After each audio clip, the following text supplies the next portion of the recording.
नमस्ते बच्चों, उम्मीद है आप सभी अच्छे होंगे। चलिए मैं आज पुनः उपस्थित हूँ आपके बीच इस सीरीज का छठा वीडियो लेकर, जिसमें मैं वर्ग 8 के विषय हिंदी का एक बहुत ही सुंदर और शिक्षाप्रद पाठ लेकर, जिसका नाम है बाल गोविंद भगत। तो यह जो है यह किसके द्वारा लिखा हुआ है? तो यह कलम के जादूगर कहे जाने वाले हिंदी के महान लेखक राम वृक्ष बेनीपुरी जी के द्वारा यह लिखा हुआ एक रेखा चित्र है। तो रेखा चित्र बच्चों, रेखा चित्र हम किसे कहते हैं? तो रेखा चित्र जब किसी व्यक्ति, वस्तु, स्थान, घटना, दृश्य आदि का इस प्रकार वर्णन किया जाए कि पाठक के मन में उसका हूबहू चित्र बन जाए, तो उसे हम रेखा चित्र कहते हैं। यानी राम वृक्ष बेनीपुरी जी के इस आप कहानी को पढ़िएगा तो बाल गोविंद भगत जी का एक चित्र, हूबहू चित्र आपके मानस पटल पर उभरता चला जाएगा। तो आइए हम लोग प्रारंभ करते हैं बिना समय गंवाए। जल्दी जल्दी आप लोग किताबें खोल लें। हालांकि यह पाठ एनसीईआरटी के क्षितिज पुस्तक में भी है, आप वहां से भी इसे पढ़ सकते हैं। तो आइए हम लोग देखते हैं बाल गोविंद भगत। सबसे पहले आदर्श वाचन। तो राम वृक्ष बेनीपुरी रचित रेखा चित्र बाल गोविंद भगत धर्म के इस मर्म का उद्घाटन करता है कि आप धर्म पालन, आडंबरों या अनुष्ठानों के निर्वहन में नहीं, बल्कि आचरण की पवित्रता और शुद्धता में है। नायक बाल गोविंद भगत गृहस्थ हैं। उनकी वेशभूषा भी साधुओं जैसी नहीं है, लेकिन उनकी दिनचर्या और निर्णय मनुष्यता की सच्ची और सही परिभाषा रचने में सहायक है। इस पाठ के माध्यम से आप एक नई गद्य विधा रेखा चित्र की विशेषताओं और रूप में से भी परिचित होंगे। तो ये तो रहा इस पाठ की विशेषता, जो ऊपर में ये कहते हैं कि हाईलाइट करके दिया हुआ है। आगे हम इस पाठ की शुरुआत करते हैं और देखते हैं राम वृक्ष बेनीपुरी जी के कलम से यह रचना कैसे निकली हुई है और कितनी सुंदर है। तो शुरुआत करते हैं। बाल गोविंद भगत मझोले कद के गोरे चिट्ठे आदमी थे। 60 से ऊपर के ही होंगे। बाल पक गए थे। लंबी दाढ़ी और जटाजूट तो नहीं रखते थे, लंबी दाढ़ी और जटाजूट नहीं रखते थे, किंतु हमेशा उनके चेहरे सफेद बालों से ही जगमग किए रहता। कपड़े बिल्कुल कम पहनते, कमर में एक लंगोटी मात्र और सिर में कबीरपंथियों किसी कनपटी टोपी। जब जाड़ा आता एक काली कमली ऊपर से ओढ़े रहते। मस्तक पर हमेशा चमकता हुआ रामानंदी चंदन, जो नाक के छोर से ही औरतों के टीके की तरह शुरू होता था। गले में तुलसी की जड़ों की एक बेढौल माला बांधे रहते थे। तो चलिए, हम लोगों ने आदर्श वाचन कर लिया, आप भी पढ़ चुके होंगे। आते हैं, देखते हैं इस पाठ में कठिन शब्द कौन कौन से दिए गए हैं, और फिर हम लोग पाठ के भावार्थ पर एक एक वाक्य पर हम लोग बात करेंगे। कमली मतलब कंबल, कलेवा मतलब सुबह का नाश्ता, जलपान, जो भी आप कहें। पूर्वाई मतलब पूरब की ओर से चलने वाली हवा।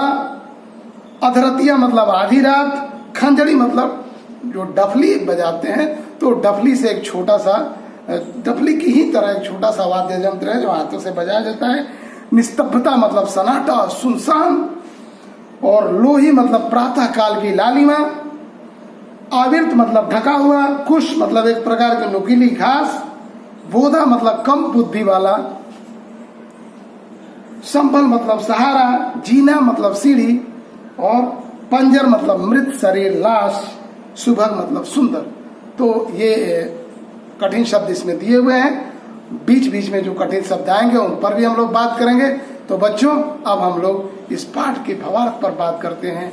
आप देखिए, राम वृक्ष बेनीपुरी जी ने, जो उनके गांव के ही, ऐसा लगता है कि उनके गांव के एक रहने वाले व्यक्ति थे बाल गोविंद भगत, उसके बारे में इन्होंने क्या क्या लिखा है, अब उसके बारे में हम लोग पढ़ना शुरू करते हैं। सबसे पहले बाल गोविंद भगत के फिजिकल भौतिक शरीर के बारे में वो कैसे दिखते थे, कैसे लगते थे, इसके बारे में रामवृक्ष बेनीपुरी जी लिखते हैं कि बाल गोविंद भगत न बहुत ज्यादा लंबे थे न बहुत ज्यादा छोटे थे, एक मझोले किस्म का मीडियम हाइट का व्यक्ति थे, लेकिन गोरे चिट्ठे थे, गोरे थे, उनका कलर गोरा रंग का था। 60 के ऊपर गए होंगे, उनके उम्र के बारे में कहते हैं कि 60 साल से ऊपर के होंगे। बाल पक गए थे, वो लंबी दाढ़ी नहीं रखते थे, उनके जटा जूट भी नहीं थे, लंबे लंबे बाल नहीं थे, जटा नहीं था, किंतु हमेशा उनका चेहरा जो है सफेद बालों से जगमगाता रहता था, सुंदर लगता था।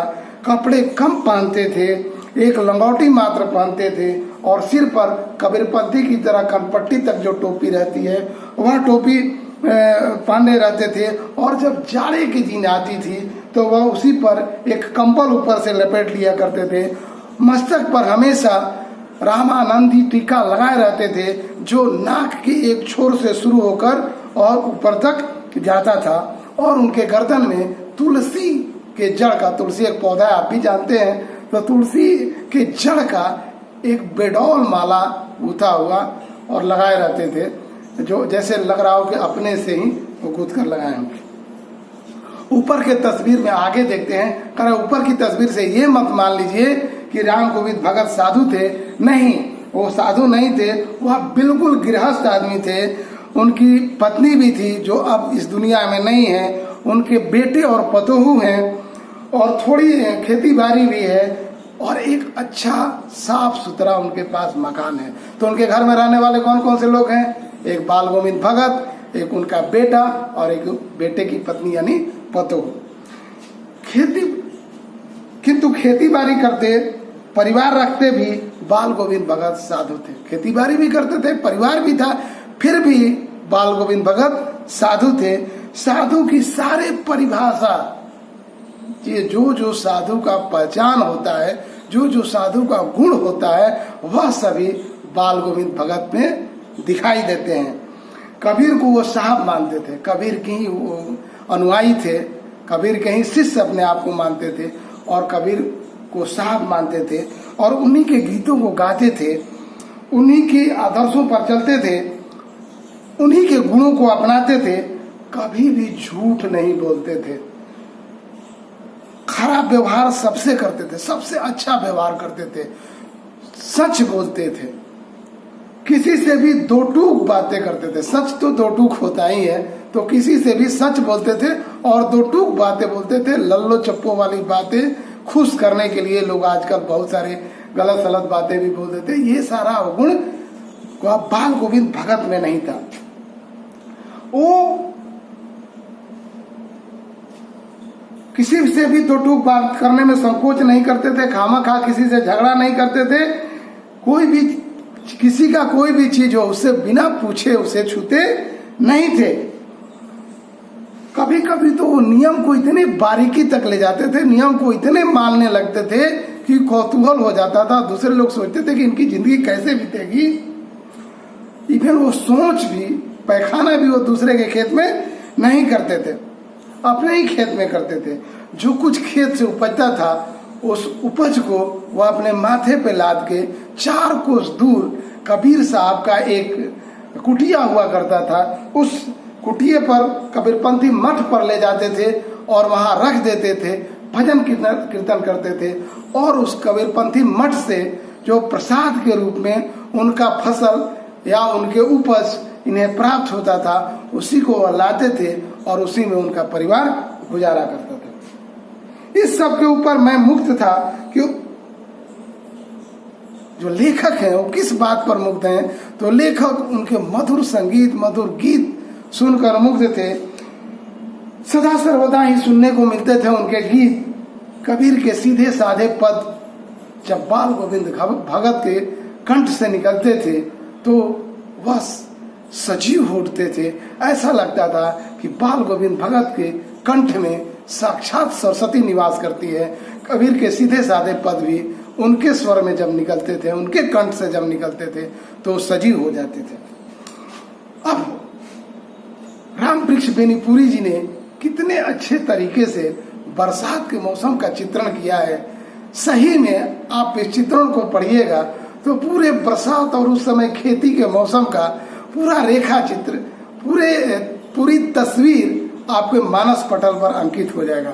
देखिए आप इन शब्दों को, आषाढ़ की रिमझिम है, समूचा गांव खेतों में उतर पड़ा है, कहीं हल चल रहे हैं, कहीं रोपनी हो रही है, धान के पानी भरे खेतों में बच्चे उछल रहे हैं, औरतें कलेवा लेकर मेड़ पर बैठी हुई हैं, आसमान बादल से घिरा हुआ है, धूप का नाम नहीं है, ठंडी पुरवाई चल रही है। ऐसे ही समय आपके कानों में एक स्वर तरंग झंकार कर उठी। यह क्या है, यह कौन है, यह पूछना न पड़ेगा। बाल गोविंद भगत समूचा शरीर कीचड़ में लिथड़े अपने खेत में रोपनी कर रहे हैं। उनकी अंगुलियां एक एक धान के पौधे को पत्तीबद्ध खेत में बैठा रही है। उनका कद एक एक शब्द को संगीत के जीने पर चढ़ाकर कुछ को ऊपर स्वर्ग की ओर भेज रहा है, कुछ को पृथ्वी की मिट्टी पर खड़े लोगों के कानों की ओर। बच्चे खेलते हुए झूम उड़ते हैं, मेड़ पर खड़ी औरतों के होठ कांप उठते हैं, वे गुनगुनाने लगती है।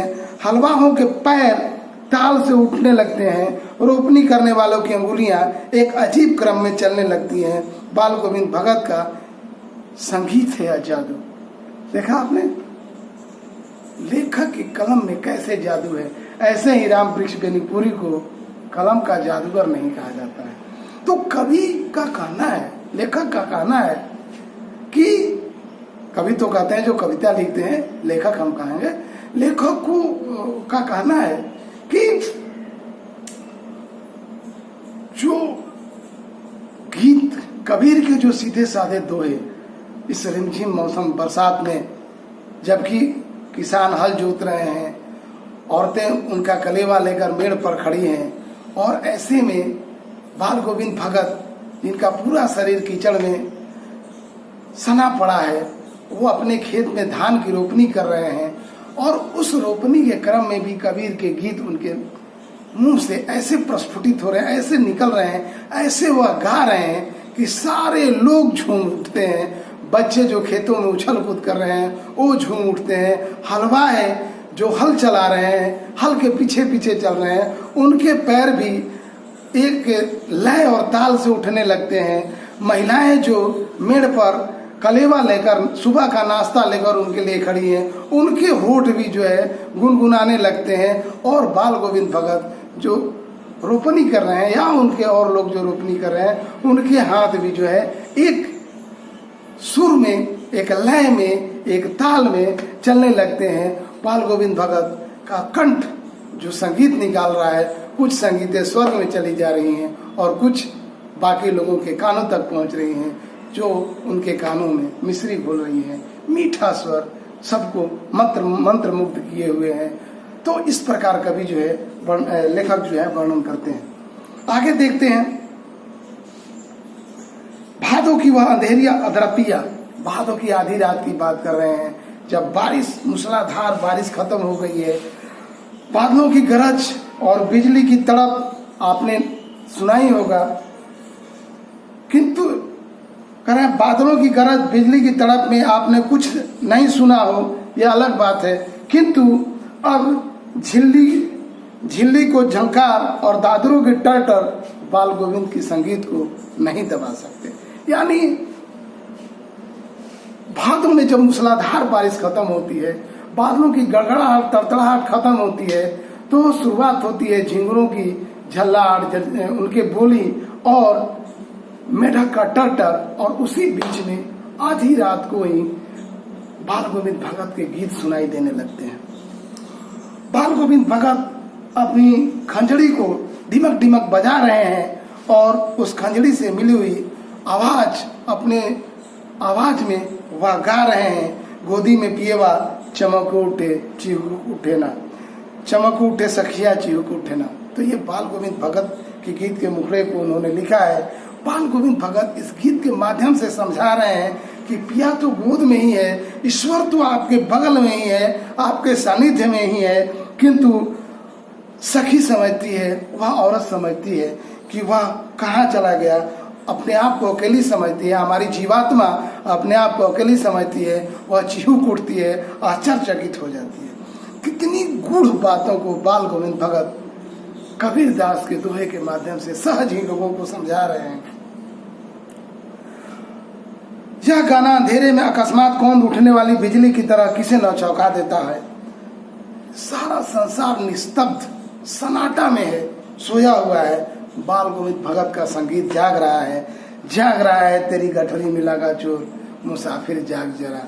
ये भी बाल गोविंद भगत के बहुत सुंदर गीत है जो लेखक को मन भाता है। सारे लोग सोए हुए हैं और बाल गोविंद भगत अपनी खंजरी को डिमिक डिमिक बजाते हुए यह गीत गाते हैं कि तेरी गठरी में लगा चोर मुसाफिर जाग जरा। आगे देखिए, कार्तिक आया नहीं कि बाल गोविंद भगत की प्रभातियां शुरू हो गई। अब कार्तिक से लेकर फाल्गुन तक बाल गोविंद भगत क्या करते हैं, सवेरे उठते हैं और न जाने किस वक्त उठते हैं और उठकर वे गंगा स्नान के लिए चले जाते हैं। और गंगा जी 2 मील गांव से दूर है, फिर भी वह जाकर वहां से सुबह में स्नान ध्यान करके वहां से लौटते हैं और लौट कर नहा धोआ कर आकर गांव के बाहर एक पोखरा है, उस पोखरे के ऊंचे पीड़ पर, ऊंचे किनारे पर बैठ जाते हैं और अपनी गाना टेरने लगते हैं, अपनी गाना शुरू कर देते हैं। और उनका गाना यानी कबीर के दोहे, कबीर के पद वो टेरने लगते हैं। मैं शुरू से ही देर तक, कबीर लेखक कहते हैं कि मैं शुरू से ही देर तक सोने वाला था, लेकिन उस माघ की किटकिटाती सर्दी में भी जब लोग घर से बाहर निकलने में भी डरते हैं सर्दी के मारे, उस समय भी उनका संगीत लेखक को खींचकर पोखरे पर ले जाता है।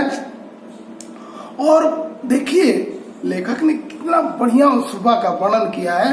वो कह रहे हैं कि माँ की उस दांत किटकिटाने वाली भोर में भी उनका संगीत उस पोखरे पर मुझे ले गया। अभी आसमान के तारों का दीपक अभी बुझा नहीं है, पूरब में लोही लग गई है जिसकी लालिमा शुक्र तारा को और बढ़ा रहा है। खेत बागीचा घर सब पर कुहासा छाया हुआ है, सारा अजीब रहस्य में डूबा हुआ है। और उसी अजीब रहस्य के बीच पोखरे के किनारे पर, ऊंचे किनारे पर बैठ गए हैं बाल गोविंद भगत कुश की चटाई पर, पूरब में मुंह करके और काली कमली ओढ़े हुए, काले कंबल ओढ़कर बाल गोविंद भगत अपनी खंजरी लिए हुए बैठे हैं और उनके मुंह से शब्दों का ताता, कबीर के दोहे लयबद्ध निकल रहे हैं। वह अपने गीत गा रहे हैं, अंगुलियां जो है खंजरी पर लगातार चल रही है और बजाते बजाते वो ऐसा लगता है कि कभी खड़े हो जाएंगे। कंबली जो उनका कंबल है बार बार गिर जाता है।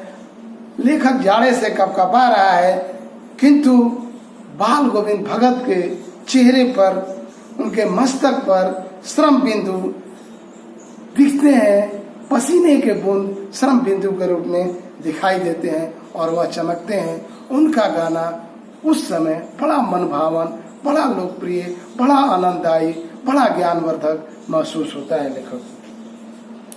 अब देखिए बाल गोविंद भगत के चित्रण के साथ ही कवि लेखक वहां के उस समय के जाड़ा गर्मी बरसात तीनों समय का कैसे चित्रण करता है, इस पाठ में आप जरूर देखिए। आगे वो गर्मी का चित्रण करते हैं कि गर्मी में उनकी संध्या उमस भरी शाम को शीतल कर देती है।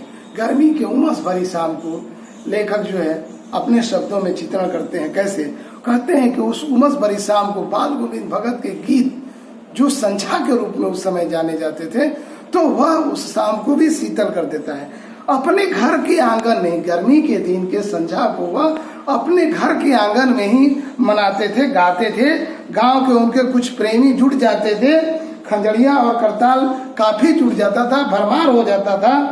एक एक पद गोविंद भगत कहते थे और उनके प्रेमी मंडल उसी पद को दोहराते तिहराते थे और एक निश्चित ताल, एक निश्चित गति से ये सारा कुछ होता था। स्वर धीरे धीरे ऊपर चढ़ने लगता था। स्वर चढ़ाव के साथ श्रोताओं के मन भी ऊपर उठने लगते थे। धीरे धीरे मन तन पर हावी हो जाता था और क्या होता था, एक ऐसा क्षण आता था जब बीच में बाल गोविंद भगत खंजड़ी लिए हुए नाच रहे होते हैं और सबका तन मन नृत्यशील हो जाता था। भले ही किसी का शरीर खड़ा नहीं हो, वह नाचे नहीं, लेकिन मन और तन वह नृत्यशील हो जाता था। सब कोई का मन झूमने लगता था, सब कोई का शरीर ना खड़ा हो फिर भी वह झूमने लगता था, नृत्यशील हो जाता था। सारा आंगन गीत और नृत्य में सारा बोर हो जाता था, ओतप्रोत हो जाता था। आगे देखते हैं अब बाल गोविंद भगत के चरमोत्कर्ष की कहानी। जब किसी न किसी कहानी में कोई न कोई एक चरम बिंदु अवश्य होता है, तो बच्चों इस कहानी का ये चरम बिंदु है, उत्कृष्ट है। इस कहानी में आप देखिए, बाल गोविंद भगत का मात्र एक ही बेटा था, उसकी उन्होंने शादी कर दी थी। बाल गोविंद का बेटा मंद बुद्धि था, थोड़ा भोदू था, कम बुद्धि का था और वह जो है उतना सक्रिय नहीं रहता था। बाल गोविंद भगत उससे बहुत प्यार करते थे। बाल गोविंद भगत का मानना था कि जो लोग कम बुद्धि के होते हैं उनको ज्यादा प्यार करना चाहिए, और इसी से बाल गोविंद भगत उसको ज्यादा प्यार करते थे। तो क्या होता है, एक दिन बाल गोविंद भगत के बच्चे की तबीयत खराब होती है, लड़के की तबीयत खराब होती है। तो फिर कुछ दिनों बाद दवा करने के बाद भी तबीयत में सुधार नहीं होता है, बाल गोविंद भगत का लड़का मर जाता है। और जब लड़का मरता है, उस समय के चित्र को, उस समय के स्थिति को रामवृक्ष बेनीपुरी जी ने किस प्रकार से दिखाया है, आप स्वयं देखिए। बाल गोविंद भगत का बेटा मर गया और बेटे को आंगन में खाट पर लेटा देते हैं और उसके सौ पर एक सफेद चादर डाल देते हैं, कुछ फूल वगैरह डाल देते हैं, एक दीपक जला देते हैं और उसके सामने ही जमीन पर बैठकर अपनी खंजड़ी बजाने लगते हैं और कबीर के दोहे गाने लगते हैं। जरा सोचिए, एक बाप के लिए जिसका बेटा मरा हो, जवान बेटा मृत्यु हुआ हो, कितना यह कठिन क्षण है, और उस कठिन क्षण को बाल गोविंद भगत कैसे मनाते हैं। और उनकी पतोहू जार बेजार रो रही है और अपनी रोते हुए पतोहू को कहते हैं कि तुम भी उत्सव मनाओ, तुम भी उत्सव मनाओ। क्यों मनाओ? आज उत्सव मनाने का दिन है। आज एक आत्मा जो है अपने शरीर को त्याग कर परमात्मा से मिलने जा रही है, तो यह निश्चित तौर पर आज खुशी का दिन है। तुम भी उत्सव मनाओ और मैं भी उत्सव मनाता हूँ। और वो खंजड़ी बजाते हैं और गीत गाते हैं, और गीत में क्या गाते हैं, आप यही इन्हीं शब्दों को वह गीत में गाते हैं। फूल और तुलसी दल भी रखते हैं सिरहाने पर और गीत गाते हुए खुशी मनाते हैं और कहते हैं कि आज बहुत खुशी का दिन है कि आज यह आत्मा, हमारे पुत्र की आत्मा जो है परमात्मा से मिलन के लिए जाती है। बेटे का वह सामान्य तौर पर क्रियाक्रम करते हैं और क्रियाक्रम जैसे ही खत्म होता है, वह अपनी पतोहू को बुलाते हैं, पतोहू के भाई को बुलाते हैं और कहते हैं कि तुम पतोहू को मायके ले जाओ और वहां ले जाकर पतोहू की शादी कर देना। पतोहू जो है, उनकी पतोहू बहुत सुशील होती है, बहुत सुंदर होती है, बाल गोविंद भगत की बहुत सेवा करती है। जाते जाते वह बाल गोविंद भगत का चरण पकड़ लेती है और कहती है कि मुझे अपने चरणों की दास बना लीजिए, मुझे यहीं रहने दीजिए। यदि मैं चली जाऊंगी तो आपका देखभाल कौन करेगा? लेकिन बाल गोविंद भगत उसकी एक नहीं सुनते हैं और उसे जो है अपने भाई के साथ मायके भेज देते हैं, इस हिदायत के साथ कि इसकी दूसरी शादी कर देना। जरा सोचिए, बाल गोविंद भगत कितना यथार्थ में विश्वास करते हैं, कितना सत्य में विश्वास करते हैं और बाह्याडंबरों से कितना दूर हैं। धार्मिक होते हुए भी, धर्म को मानते हुए भी, वह धर्म में उपस्थित कुरीतियों से एकदम दूर हैं। आगे देखते हैं, बाल गोविंद भगत प्रत्येक साल जो है, बाल गोविंद भगत की मौत के बारे में लेखक बता रहे हैं कि बाल गोविंद भगत प्रत्येक साल गंगा स्नान के लिए वह जाया करते थे। वहां जाते थे तो वह संत समागम में, उनका संत लोगों से मिलना जुलना, उनकी बातों को सुनना, इसमें उनकी ज्यादा रुचि रहती थी। वह पैदल ही जाते थे। गंगा जी उनके गांव से लगभग 30 कोस दूर रहती थी, 30 कोस दूर बहती थी। वह वहां पैदल ही जाते थे और पैदल ही आते थे। घर से एक बार खाकर चलते थे, रास्ते में किसी से कुछ लेकर नहीं खाते थे। प्यास लगती थी तो पानी पी लेते थे और घर आकर ही खाना खाते थे। ये हर साल का उनका प्रक्रिया था। जवानी के दिनों में तो बहुत अच्छे के तरीके से कर लेते थे, लेकिन अब उनका चौथापन आ गया था, बुढ़ापा आ गई थी। उनको लोग मना करते थे कि अब पूजा पाठ नियम को थोड़ा सा कम कर दीजिए, स्नान वगैरह कम कर दीजिए, लेकिन वो कहाँ किसी को सुनने वाले थे। उस बार भी वह कार्तिक स्नान के लिए, गंगा जी स्नान के लिए वह चले गए। बस उसी तरह से नेम से, उसी तरह नियम का पालन करते हुए वह आए और उनको बुखार लगने लगा, अनमना सा रहने लगे। लोगों ने उन्हें मना किया कि अब स्नान करना छोड़ दो, कुछ दिन आप आराम कर लें, लेकिन बाल गोविंद भगत को आराम कहा। वह उसी तरह से शाम सुबह अपना खंजरी लेकर गीत गाया करते थे। शाम में लोगों ने उनके गीत का श्रवण किया, पूरा गांव उनके गीत को सुना। सुबह में उनकी प्रतिदिन की तरह गीत जब नहीं सुनाई दी, कबीर के दोहे नहीं गूंजे, तो लोगों ने जाकर देखा तो मालूम पड़ा कि वह मोतियों का धागा, जो एक माला बना हुआ था, धागा के मोती बिखर गए हैं, एक एक दाना बिखर गया है। भोर में संगीत नहीं हुआ तो जाकर लोगों ने देखा कि बाल गोविंद भगत का सिर्फ पंजर पड़ा हुआ है, लाश पड़ा हुआ है, बाल गोविंद भगत मर चुके हैं।